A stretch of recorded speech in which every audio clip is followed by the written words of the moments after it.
USomlomo Eunice Majola usegqugquzele abesifazane ukuba babambe iqhaza ekulweni ne-gender-based violence. USomlomo ukusho lokhu esendaweni yase-Ward 14 lapho ekade ebambe khona ingqungquthela yabesifazane ukuzoxwayisa nokuqwashisa ngayo i-gender-based violence. USomlomo ubika kanje. Ngiyabonga.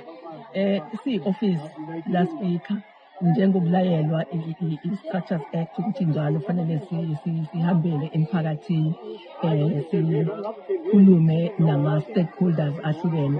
Namhlanje besila eWilo sizokhuluma nomama siqondise kakhulu kubona entweni yokulwisana ne-GBV. Esibonayo ukuthi ngandlela thile sizama ukukhuluma ngayo kodwa ngokwama-stats sibona ngathi into ye-GBV iyakhuphuka.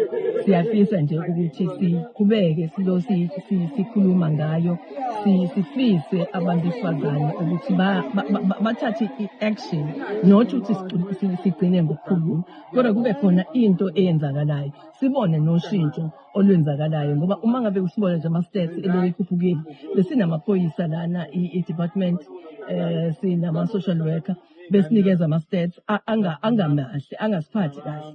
So sizoqhubeka nalama-campaigns siwenza until sibone kuba khona ushintsho ezimpilweni zabantu laba esisuke siye kubo nabantu nje ekuphileni nasekuhlaleni.